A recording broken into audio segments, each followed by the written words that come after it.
നടുക്കുന്നൊരു ഓർമ്മ തന്നെയായിരുന്നു കരിപ്പൂർ വിമാന ദുരന്തം. രാജ്യത്ത് നടുക്കിയ ആ ഓർമ്മകൾക്ക് ഇന്ന് 5 ആണ്ടാവുകയാണ്. 21 പേർ മരിച്ച അപകടത്തിൽ പരിക്കേറ്റ 65 പേർ ഇപ്പോഴും ചികിത്സയിലാണ്. നാടിനെ നടുക്കിയ ദുരന്തത്തിൽ കൈമേയും മറന്നുള്ള നാട്ടുകാരുടെ രക്ഷാപ്രവർത്തനമാണ് നമുക്കറിയാം. അതൊക്കെയായിരുന്നു അന്ന് ആ ദുരന്തത്തിൻ്റെ വ്യാപ്തി കുറച്ച് പലരെയും ജീവിതത്തിലേക്ക് തിരിച്ചു കൊണ്ടുവന്നത്. സ്വന്തം ജീവൻ മറന്ന് രക്ഷാപ്രവർത്തനത്തിന് നേതൃത്വം നൽകിയ നാട്ടുകാർക്ക് ആശുപത്രി കെട്ടിടം നിർമ്മിച്ചു നൽകിയാണ് പരിക്കേറ്റവരും മരിച്ചവരുടെ ബന്ധുക്കളും നന്ദി പ്രകടിപ്പിക്കുന്നത്.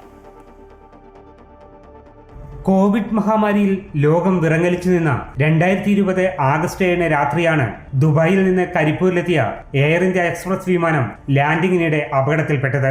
ജീവനക്കാരടക്കം 190 പേരാണ് വിമാനത്തിൽ ഉണ്ടായിരുന്നത്. അപകടത്തിൽ 21 പേർ മരിച്ചു. പരിക്കേറ്റ 169 പേരിൽ 65 പേർ ഇപ്പോഴും പൂർണ്ണ ആരോഗ്യസ്ഥിതിയിലേക്ക് തിരിച്ചു വന്നിട്ടില്ല. കനത്ത മഴയിൽ അപകടത്തിൽപ്പെട്ട വിമാനത്തിൽ നിന്ന് കോവിഡ് ഭീഷണിയെ വകവയ്ക്കാതെ നാട്ടുകാർ നടത്തിയ രക്ഷാപ്രവർത്തനമാണ് ദുരന്തത്തിന്റെ വ്യാപ്തി കുറച്ചത്. ലോകം വാഴ്ത്തിയ രക്ഷാപ്രവർത്തനത്തിന് പരിക്കേറ്റവരും മരണപ്പെട്ടവരുടെ ബന്ധുക്കളും ചേർന്ന് ഒരു സ്നേഹ സമ്മാനം ഒരുക്കിയിരിക്കുകയാണ് കൊണ്ടോട്ടിയിൽ. അടിസ്ഥാന സൗകര്യമില്ലാതെ ബുദ്ധിമുട്ടുന്ന കൊണ്ടോട്ടി നെടിയിരുപ്പ് കുടുംബാരോഗ്യ കേന്ദ്രത്തിന് പുതിയ കെട്ടിടം നിർമ്മിച്ചു നൽകിയാണ് നന്ദി പ്രകടനം.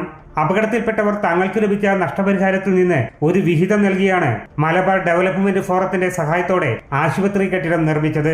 വിമാനാപകടത്തിൽ പരിക്ക് പറ്റിയ ആളുകളും മരിച്ചവരുടെ ആശ്രിതരും അവർക്ക് കിട്ടിയിട്ടുള്ള ഇൻഷുറൻസ് തുകയിൽ നിന്ന് അപകടം നടന്ന സ്ഥലത്ത് നിന്ന് ഒരു 200 മീറ്റർ അപ്പുറത്ത് നെടിയിരുപ്പ് ചിറയിൽ ആരോഗ്യ കേന്ദ്രം ഒരു ആശുപത്രിയുണ്ട്. ആ ആശുപത്രിക്ക് ഒരു പുതിയ കെട്ടിടം നിർമ്മിച്ചു നൽകി. സെപ്റ്റംബർ ആദ്യവാരം മുഖ്യമന്ത്രിയുടെ കൂടി സൗകര്യം പരിഗണിച്ച് ആശുപത്രി കെട്ടിടം നാട്ടുകാർക്ക് തുറന്നുകൊടുക്കും.